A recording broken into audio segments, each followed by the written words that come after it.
Where I come from, a little mission called Burnt Bridge, I never had paint and brushes. I left my art in the dirt with a broken piece of stick and a broken bottle. Often the purpose of a visit to the local shopping centre is to park the car, shop and leave. But if the centre is also an attractive and engaging meeting place, people will be inclined to spend more time there. I never ever thought I'd sit there doing something like this. Today we've got the presentation of the final artworks for the sculpture walk in Greenacre. This is the beautifying of the street Waterloo Road. It was decided that the Greenacre shopping centre would be upgraded. The footpaths and roads would be fixed and the general surrounding area improved. People were moving away from this shopping centre. They were going to Bankstown Centro, they were going to Chilora, and we thought, well, how do we make people go back to the shopping centre? And a good way, of course, is to upgrade the centre. But this project was to be more than simply repairing roads and pavements.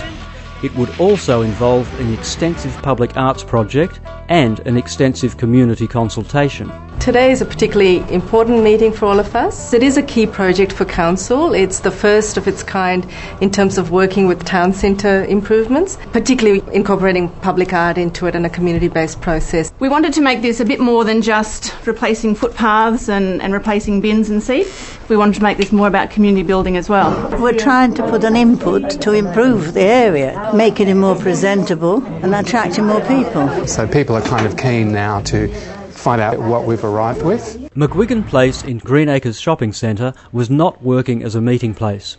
The transformation of this space was to be the main focus of the public arts project, along with welcome walls at the ends of the main street welcoming visitors to the area.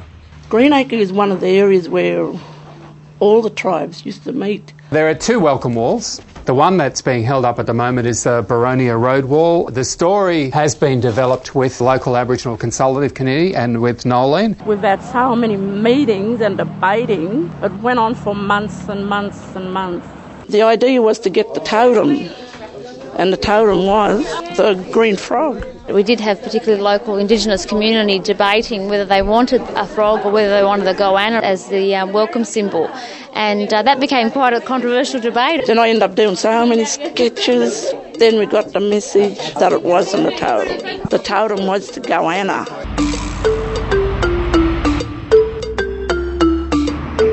It's a contemporary piece of artwork, but it's age-old. Some of the symbols you see here may have been painted for hundreds of thousands of years. Well, this one here, what Jamie's working on, that's one of the watering holes. These ones here represents our women sitting down with digging sticks. The hand represent reconciliation.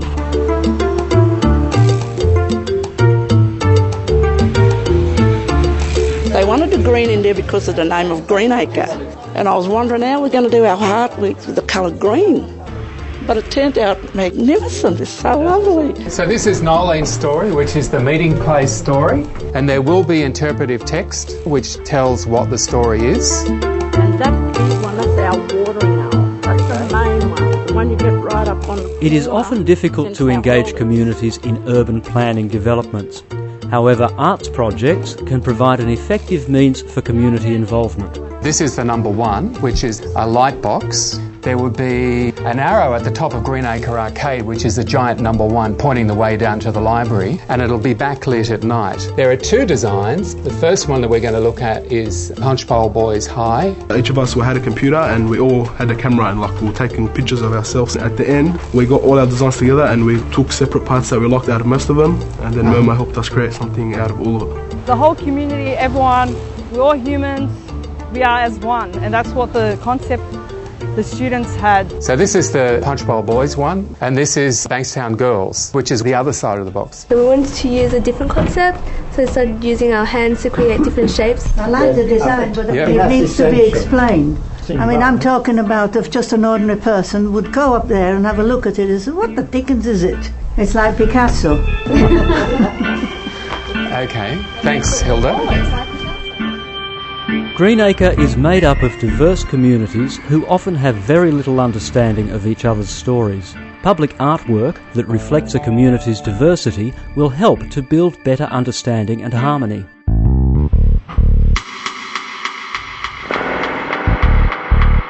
We're at the exciting stage now where we've been through a lengthy process with the community and with council in developing these artworks and this public space design. We have number 1 in place, and number 2 is being installed at the moment with the artwork by Joanne Sard. So this is the Roman number 2, and the theme of it was contemporary Greenacre. I did a number of workshops. I think we worked with 8 different schools.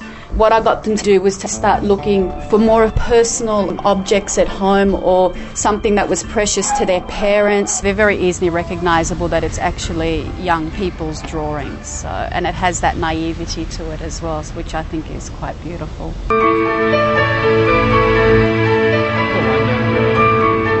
I got them to walk down Waterloo Road and write stories, but also to write poems. Greenacre, freedom, confidence, strong, inclusive and multicultural. I have lived in Greenacre since I was in my mother's womb. I get sick of it sometimes, but I always smile. Marwa Ayubi. It's good work from the kids. I think the kids will be very, very excited about it.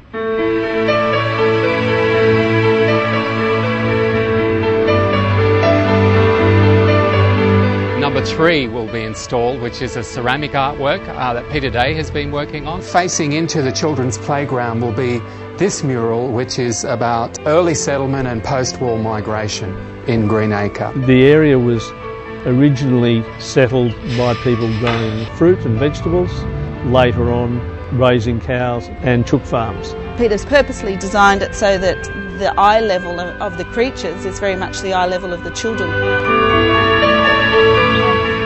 People came along and talked about what their parents knew, what they knew. We've got that connection between local people and the stories that are here, that they can see themselves here, and that this artwork just hasn't landed from somewhere else. Every step of the way, they got to see what the development was and to approve or disapprove elements of the design.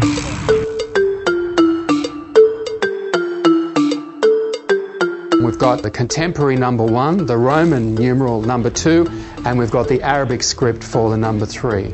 So we're telling the story of the sharing of knowledge across the cultures. They're all themed together through the telling one's own story, and each of them are telling a slightly different story.